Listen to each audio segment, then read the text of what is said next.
right. Appreciate everybody for tuning in to the nation. We're going to talk about this Robert Quinn. We already know that the Cowboys are trying their best to figure out a way to help out their defense. And defense win championships, so why not? And during the offseason, you always got to evaluate everything. Remember, we trust what stats say, but we want to verify with the film. We want to be able to see if this player got the tenacity. Can he catch off and get to the quarterback? Can he bend? Do we have the ability to get around to the edge? Those are things that we look for, Cowboy Nation. So with all that being said, appreciate each and every last one of you all. Thank you for tuning in to the nation. We are live like 95, so this is a live film session. So I will answer you all questions at the end of the film. Let's look at it.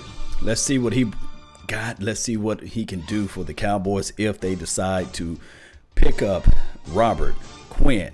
Now, he is an edge rush. He is a guy, opposed to what we saw the other day against the Kerry Hyder. This guy got skills. He got the technique to get off to the edge. Speed is his game. That's the name of the game with his skill set. He has long, lengthy arms. He's 6'4", about 258 pounds, give or take. All right, so we're going to hit play right here. You're going to see him burst off the edge, disengage, get small, and get to the quarterback. Always swiping. Kind of remind you of what we expect out of Randy Gregory if he were able to stay on the field.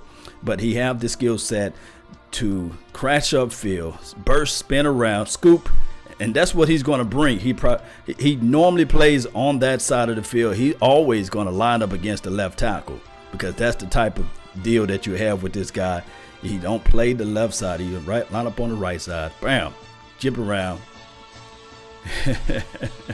That's the end edge rush right there. Speed kills the game. Now also with the knowledge to get around. And watch this. This is against a prominent quarterback, Tom Brady, and he makes him his baby. He gets around to the edge. He got that speed. Number 77. Do not kick, widen his stance enough. Able to bull rush through there and get around and scoop and get the sack. That is what this guy can do. I know a lot of people are going to look at the stats and say, well, hey, he only had 5 sacks here, 6 sacks there. Fell off the map since 2014.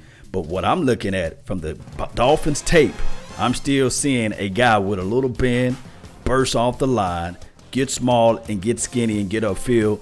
He can do those things. And he's so underrated with the run, too. He's a run stopper as well. We're going to pull up those films so I can show you guys his ability to play inside. And this will be a great piece. I'm not saying that you discount what Dorrance Armstrong can do, but Dorrance Armstrong is not this guy. Watch his release off the line.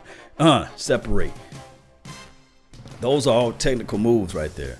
And he don't keep his pad levels high, which is good. Keep his base widen. And then he also can get small and got that speed. That first step is quick. Off the line. Watch this right here, guys. 3-point stand. The quarterback says hut. He's going to kick into inside. Cross face. Look, his hands and his reach is so powerful, guys. He got that ability to get that, to keep separation and stay disengaged because of those long trunks that he got for arms. Watch his burst off the line, cross face, get inside, and get the quarterback down in the dirt. And he keeps this same motor throughout the entire game. That's what I like when I see his presence out there on the field. Guys, sacks is the name of the game, right? If you can get to the quarterback, you can change the game around. Burst off the line. Power, bust right through the guy. Look, left tackle nightmare, right? Yes, indeed. I like his skill set. I like for him coming in to this particular team and seeing what they can do with this particular guy out there on the edge. Edge control is everything. Can you shut off the edge? Can you seal the edge? Can you set the edge? That's all what you want to have out there on a defensive edge rush. You got to be able to go against the number one tight end, number one guard and tackle out there on the field.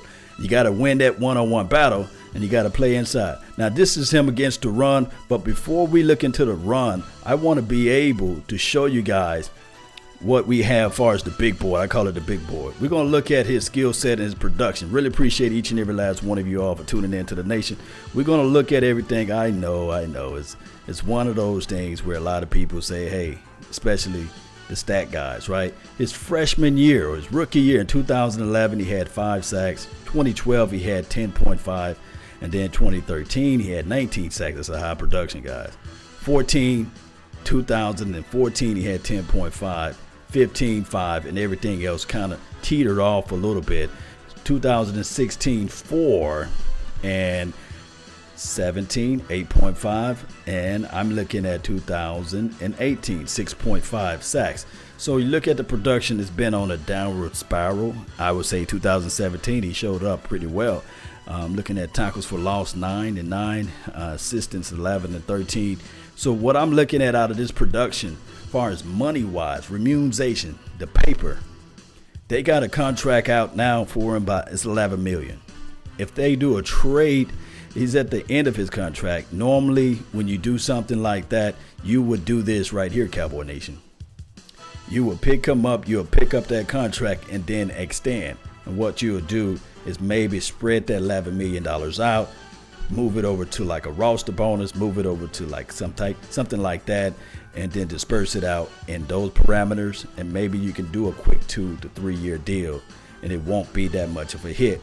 That's what the Cowboys are planning to do, if I'm correct with the money. But if not, if they pick them up for only a 1 year rental for $11 million, then you will have that type of skill set. But it's another story of a different day, right?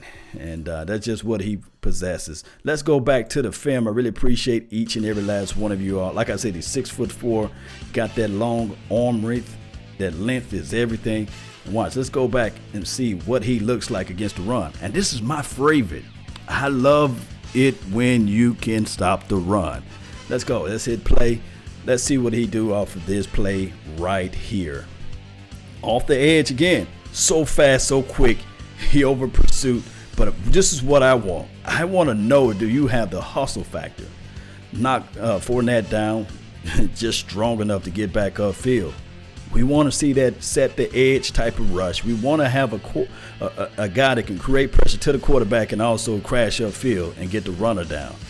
That shows that he's in the film room. That shows that he's able to understand the angles and things of that nature. Watch his lateral movement. Can he seal and shut down the lanes? Yes. Lateral burst quickness is there, shed, and able to just so quick that the opposition is not able to get his hands on him. It's quick. Shoot that gap. That's what we want to see. How far edge rusher. Can he stop the run? This right here, I formation. This let me know that he was in the film, baby. This let me know he's been in the film room. Let's look at this play right here. In I formation. He looked at it like here. Hey, I know for sure that the New England Patriots, they don't normally pass out of this situation. They try to run it up the middle. He shoots this gap so quick that this tackle is not able to put his hands on him. That's how quick he is off of his release. Seal that lane over. We know we need that in Cowboy land, right? Somebody that can command the edge and stop the run. All right, motion. I know what you guys are going to do. Watch how he disengage. He's sitting up high, rip, get clean, pull down, and get to the runner. Watch how you get break free. That's how you play. And throw him a little bit too. Let's look at it from another angle. Let's look at this right here. Off the edge. Oh, he's dead. He's dead right now, right? He's dead. Well, watch how he rip, push down, and get clean and stop the runner from hitting this scene right here. Man, I would take this any day, even twice on Sunday. I would take this player that can throw this guy out the way and still get to the runner. So underrated against the run. Get off me. Seal back. Give me that tackle. Give me that tackle. All right, let's see what he can do again. Off the line. Watch. Push. Not afraid to get his nose inside. The lateral movement is everything. Watch his base. Watch how he knows not to shoot upfield. Looking for the runner. Hut. Man, he closed in on that gap so quick. Hey, we already know Marlon Mack. He ate our lunch last year, right? So this is against the New England Patriots. This is against the Indianapolis Colts. And here's your edge rusher. He's going to have the wherewithal to know not to chase him through this alleyway, but to needle and pass through this way right here to get to the runner. Pass through the way. Minimum games. That's what we want to see out there on the field, Cowboy Nation. We want to be able to see whether or not a guy can have the discipline enough to stop the run and not allow the runners to get upfield. Crashing upfield is everything that lets me know that you have the discipline enough to play the edge, to set the edge, contain the edge, and also block. Speed kills everything. Yes, Don Ford, I agree. So, with that being said, Cowboy Nation, I really like this Robert Quinn. Look how he disengaged, ripped through. Poor living. Let's go back and look at this boy. Oh my goodness. Watch number 74. He gonna put his hands on him. One of the main things you got to do, defensive end, defensive players collectively, you got to be able to disengage, keep your head up, and also find your target. And watch, he does it all on this one play right. Number 74, he's winning this battle at this point. Not today. Get off me, homie. That's how you play in the National Football League, guys. I love every bit of it. I love every bit of pursuit and flying out to the ball. That's what I like to see, Cowboy Nation. Let's figure this thing out to get number 94 in silver and blue. That's all the film that we have for today. Speed kills. Yes, right. That's right, Don Ford. Appreciate you for tuning in. Noah Gordon, thank you for being part of the house. Matt S., I want this to happen. Yes, this should happen if they can come up with the right number. We let C.J. Anderson run all over us, Jason P. Yeah, I agree. Now, if somebody can have lane discipline and not over pursuit the gaps, you got that with this guy.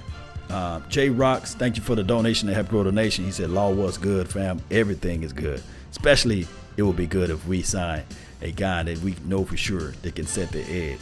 I don't think that he's a D-Law's replacement. They play on two different sides of the field. I think that what you can do with this particular Robert Quinn, if you can match him up with D-Law, I think that there's still enough money out there to sign D-Law, sign Robert Quinn, and then also renegotiate his particular deal, extend him, and you will have enough money in cap space to also sign Amari Cooper. It can all be possible. The numbers are there. Just reach out to some of the overthecap.com people and some of the salary cap wizards out there, and then they can show you too. It can be all possible. It can be all possible, Cowboy Nation. David, appreciate you for tuning in to the nation as well. Let me know of your thoughts. Justin Houston has 22 sacks in one season. Yes, that is cool. Yes, that is cool. Yeah, either or player. I think Justin Houston, he won at least $14.5 million, and that's what he's shooting for. I think that you can get this guy, Robert Quinn, for around 12 or maybe 10 to $12 million. So that's the price range of everything. Elite Rob, a guy that stays on the field as well. This is from Elite Rob. Yes, now, I think Robert Quinn had one little DUI or DWI, but we're not going to talk negativity, right? That was when he was when he first started with the Rams or what have you. So my thing is, Cowboys are going to look at all of these clips. They're going to look at films. And they're going to really say to themselves, how can we better our pass? And the draft is right around the corner. We can pick up a lot of things from this draft. Tokyo says, trade D-Law. You got to have a dancing partner, right? And you got to have something to get in return for that trade as well. So, and then on top of that, have you ever thought about this, Cowboy Nation? Another team probably will look at D-Law's contract and say, yeah, that's a nice little contract that he won, but we have our reservations on the shoulder. So in order for us to get this trade going, we would like to have their shoulder surgery done. And you can't, from my understanding, you can't trade an injured player You got to clear all type of things. So it's a lot of stuff that goes into play. I just say this negotiation process is going to be one of those things where we have to sit back and let everything else unfold. Savage Time, appreciate you for tuning in. Moolah F, pay me. Nah, Tokyo is not drunk, but we thinking objectively, man. You got to look at it from every angle. CT Cowboys, do not trade D-Law. Sign that man. Yes, I think that what Randy Gregory was going to become is what Robert Quinn is now. Now, Randy Gregory against the run is not as fantastic as a Robert Quinn. I think Robert Quinn is a bigger build as well. So those are things that we have to look at on all type of levels. And then if you add in the fact, let's look at everything we've been doing so far. We got the Kerry Hyder. You can play him inside and out. You got the quote unquote the Dorrance Armstrongs of the world, who I can say can eventually have that bend to come off the edge, because he do have a wicked bend. If you pick up this Robert Quinn guy, now all of a sudden your defensive front that you had little reservations on in the beginning of the free agency, in the beginning of the offseason, now becomes our strength. Because now if you can understand this right here, Cowboy Nation, Malik Collins of the world, they're going to be able to eat better. Antoine Barbecue Woods, he's not going to be playing every snap and every down. Now you're going to have the rotation of him and Christian Covington. That creates more opportunities for the LVEs of the world, right? And it also create more opportunities for the Jalen Smith. So that will be a great pickup for us as it relates to the defensive front. Remember, defense wins championships. Let's go, Cowboy Nation, one way or another. Let me know how you guys feel about this particular trade and who they're giving up as far as an asset as well. That's all the time that I have for this beautiful evening. I really appreciate and thank you guys for yours. And remember, you're listening to absolutely nothing but the best. Salute. Oh, Daniel. I forgot all about Taco. Yeah, you throw the tacos in the mix. You kick tacos into the inside, right? Yes, indeed. I can't wait to see Taco improve this year, right? I'm counting on him. I don't want him to be no soft tacos. I want Taco to be hard tacos this year. Supreme tacos.